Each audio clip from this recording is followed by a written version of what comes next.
श्री शिवाय नमस्तुभ्यम। हर हर महादेव। पंडित प्रदीप जी मिश्रा द्वारा श्री शिव महापुराण कथा काशी वाराणसी उत्तर प्रदेश में शुरू हो गई है। कथा 20 नवंबर से लेकर 26 नवंबर 2024 तक चलेगी। ये 7 दिवसीय शिव महापुराण कथा है जो आस्था फेसबुक और यूट्यूब के माध्यम से लाइव देखी जा सकती है। कथा का समय है दोपहर को 1 बजे से शाम को 4 बजे तक। आज 20 नवंबर 2024 पहले दिन की कथा पूर्ण हो चुकी है। कथा में गुरुजी ने कुल मिलाकर 17 उपाय पत्र और उपयोगी जानकारियाँ दी है। सभी की जानकारी आपको इस वीडियो के माध्यम से प्राप्त होगी। यदि किसी कारणवश आप आज की कथा नहीं सुन पाए हो तो पूरी कथा का रसतत्व आपको इस छोटे से वीडियो के माध्यम से प्राप्त होगा। आइए शुरू करते हैं। कथा शुरू करते ही सतवा बाबा जी ने विशेष जानकारी देते हुए कहा कि यहाँ जहाँ पर शिव महापुराण कथा हो रही है, यहाँ पर जब पंडाल भी नहीं लगा था, हम भी नहीं आए थे, तब से शिव भक्त यहाँ पर आकर इकट्ठे होने लगे। पंडाल लगने के पहले ही शिव भक्त यहाँ पर आकर रुकने लगे थे। बढ़ते हैं कथा की दूसरी विशेष जानकारी की ओर। सतवा बाबा जी ने कहा, ये वही काशी है जहाँ पर भोलेनाथ ने डमरू बजाया था और साधु का वेश रखकर माता अन्नपूर्णा से भिक्षा मांगी थी। बढ़ते हैं कथा की तीसरी विशेष जानकारी की ओर। गुरुजी ने कहा कि आज जो पहला पत्र है वह सतवा बाबा जी के लिए ही आया है। सुनीता जी पत्र लेकर आई जिसमें उन्होंने लिखा है, मैं सतवा बाबा जी को धन्यवाद करना चाहूँगी। हमने सोचा भी नहीं था कि काशी में शिव महापुराण कथा सुनने का मौका मिलेगा। आपकी कृपा से कथा सुन रहे हैं, इसी का आभार व्यक्त कर रही हूँ। पहले मैं बहुत परेशान थी, पर गुरुजी पंडित प्रदीप जी मिश्रा की जब से कथा सुनना शुरू किया है तब से मैंने मंदिर में साफ सफाई का कार्य करना भी शुरू कर दिया है। और मेरे पति ऑटो चलाते बार बार खराब हो जाता था, पर जल चढ़ाते चढ़ाते ही बाबा ने हमें नया ऑटो दिलवा दिया और एक ही ऑटो ने हमारा घर भी बनवा दिया। बाबा की कृपा का वर्णन कर रही हूँ, इसी का आभार व्यक्त करने कथा पंडाल में आई हूँ। बढ़ते कथा की चौथी विशेष जानकारी की ओर। गुरुजी ने कहा, हमारा संकल्प था कि ज्योतिर्लिंगों में शिव महापुराण कथा हो। महाकाल की नगरी उज्जैन में शिव महापुराण कथा हो चुकी है, ओमकारेश्वर में शिव महापुराण कथा हो चुकी है और अभी आप काशी में शिव महापुराण कथा का श्रवण कर रहे हैं। बढ़ते हैं कथा की पांचवी विशेष जानकारी की ओर। गुरुजी ने कहा, शिव महापुराण की कथा में स्कंद पुराण में काशी खंड कहता है, आपके मुख से काशी नाम भी निकल जाता है तो आपको काशी धाम की प्राप्ति होती है। बहुत महत्व है, बहुत शक्तिशाली है काशी नाम। बढ़ते हैं छठी कथा की छठी विशेष जानकारी की ओर। गुरुजी ने कहा, काशी पवित्र नगरी है और इसकी पवित्रता का ध्यान रखने की जिम्मेदारी हमारी है। नदी के घाट में अगर हम स्नान करने जा रहे हैं तो वहाँ पर हमें गंदगी नहीं करनी है, गंदे कपड़े तट पर छोड़कर नहीं आना है। इस बात का हमें हमेशा ध्यान रखना चाहिए। और यहाँ पंडाल में बैठकर आपको गंदगी मतलब कचरे को उठाकर कहीं दूर जाकर डस्टबिन में डालकर आना है। रोज कथा होने के बाद आपको एक जिम्मेदारी लेनी है कि आसपास जितने भी बिस्किट के पैकेट, चिप्स के पैकेट, पानी के पाउच या जो भी कागज़ वगैरह अन्य सामग्री है उसे उठाकर आपको एक तरफ रख देना है। बढ़ते कथा की सातवीं विशेष जानकारी की ओर। गुरुजी ने कहा, काशी में आकर अगर हम कुछ नहीं कर सकते फिर भी हमें 2 चीज़ें अवश्य करनी चाहिए। पहला, बाबा के दर्शन, काशी विश्वनाथ के दर्शन, और दूसरा, काशी में आकर थोड़ी सी सेवा ज़रूर करनी चाहिए। बढ़ते कथा की आठवीं विशेष जानकारी की ओर। सुनीता ठाकुर जी झारखंड से पत्र लेकर आई। 1 लोटे जल और बेलपत्र का वर्णन करना चाहूँगी। मेरे चेस्ट में गठान हो गई। डॉक्टर ने जांच करके बताया कि 4th स्टेज का कैंसर है। डॉक्टर ने घर ले जाने को कह दिया और कहा, अब कुछ नहीं किया जा सकता, अब कुछ नहीं होगा। सिर्फ 6 महीने का ही समय दिया था।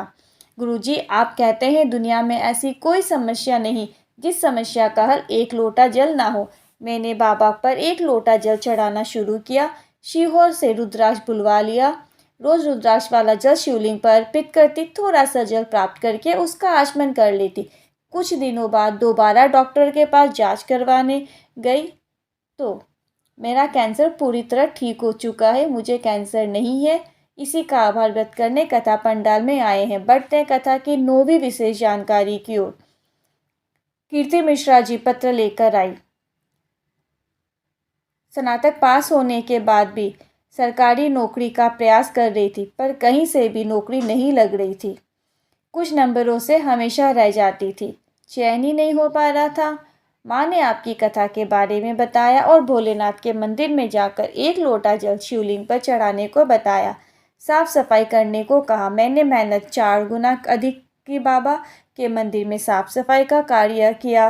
बाबा ने मुझे सरकारी नौकरी दिलवा दी। इसी का आभार व्यक्त कर रही हूँ। बढ़ते कथा की 10वीं विशेष जानकारी की ओर गुरुजी ने कहा, रामचरितमानस में तुलसीदास जी ने सबसे पहले कहा है कि शंकर विश्वास रूप है, और जिसने शंकर का विश्वास कर लिया, शंकर उसका हो गया। बढ़ते हैं कथा की 11वीं विशेष जानकारी की ओर। गुरुजी ने कहा, अगर आपकी ज़िंदगी में बहुत कष्ट है, बहुत दुख है, बहुत तकलीफ है, आपके जीवन कष्टों से भरा है, बहुत परेशानियों से भरा है, बहुत परेशानी चल रही है, आपके घर के नज़दीक में जो भी शिवालय है वहाँ पर जाकर आपको एक लोटा जल शिवलिंग पर अर्पित करना शुरू कर देना है।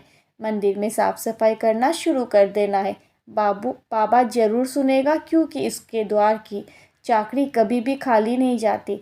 बढ़ते हैं कथा की 12वीं विशेष जानकारी की ओर। गुरुजी ने कहा, बुखार उतारने की गोली आती है, बीपी उतारने की गोली आती है, शुगर उतारने की भी गोली आती है, पर अहंकार उतारने की गोली नहीं आती।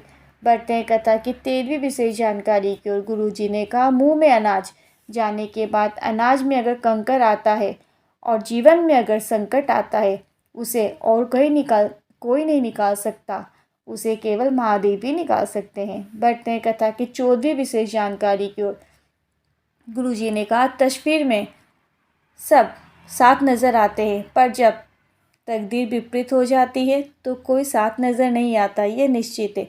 जितना भी तस्वीर में आपको जितने लोग नज़र आ रहे हैं वह साथ में नज़र आ रहे हैं, पर तकदीर बदलते ही वो आपके साथ नज़र नहीं आएंगे। तो ऐसे समय में आपको भोलेनाथ के मंदिर में जाकर एक लोटा जल अर्पित करना है, क्योंकि ऐसी स्थिति में, तकदीर बदलने की स्थिति में, विपरीत परिस्थिति में भोलेनाथ ही आपके काम आते हैं, आपका साथ देते हैं।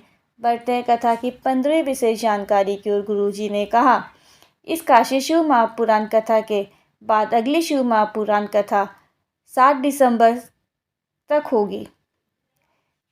1 से 7 दिसंबर तक होगी, सिरपुर महाराष्ट्र में होगी। इसके बाद 3 दिवसीय शिव महापुराण कथा जो कि दुबई में होगी 9, 10, 11 दिसंबर। 3 दिन की शिव महापुराण कथा जिसका नाम है त्रिवेणी शिव महापुराण कथा।